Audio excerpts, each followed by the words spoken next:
Episode 9. When Communities Crumble. Sarah Harrison stared at the letter in her hands, reading it for the third time. The words blurred together, but one phrase stood out. Due to upcoming budget adjustments, all special education services will be reviewed.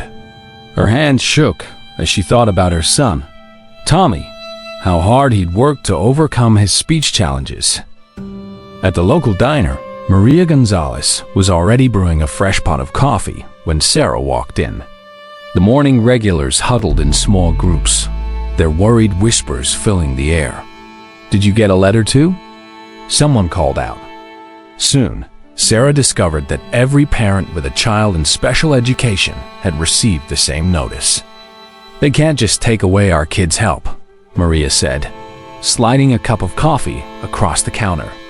She'd been feeding neighborhood kids for years, knowing some only ate because of school meals. First they cut the free lunch program, now this? The emergency meeting at Lincoln Elementary was packed. Principal Washington, usually cheerful, looked tired as he faced the crowd. "I want to be honest with you," he said. "The Pumpkin Patch Plan doesn't just affect special education. Title I funding, which helps us provide extra support for struggling students, will be cut by 40%.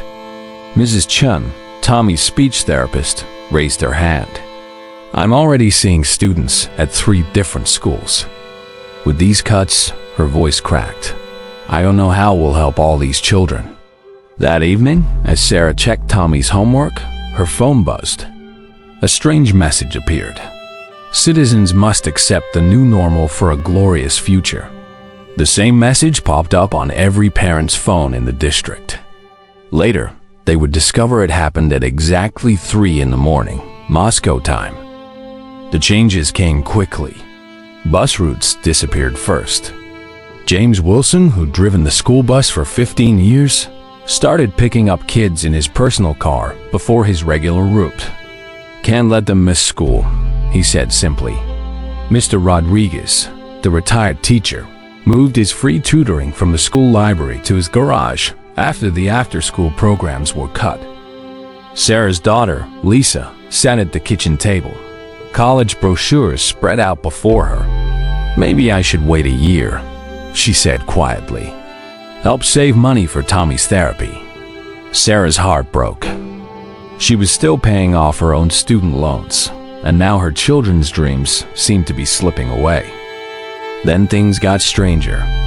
Parents started noticing their children's school records had been accessed medical histories, test scores, IEPs all downloaded by someone outside the system.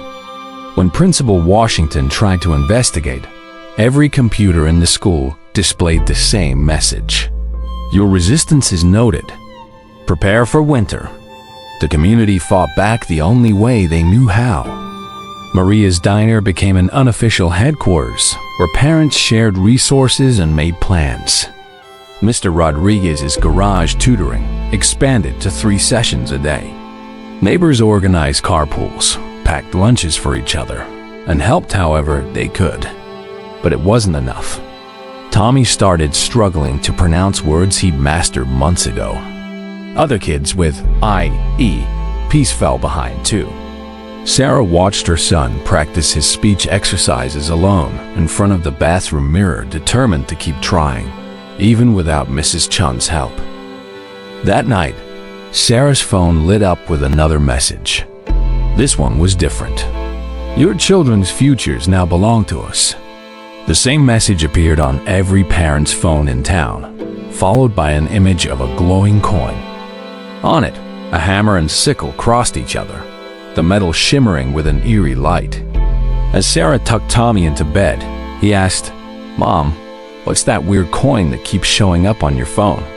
She held him close, fighting back tears. "Just some pictures, honey. Don't worry about it. We'll find a way through this." But as she walked down the hallway, another message flashed across her phone. "Winter is coming for your children first." The coin appeared again, its glow casting strange shadows on her wall. "To be continued."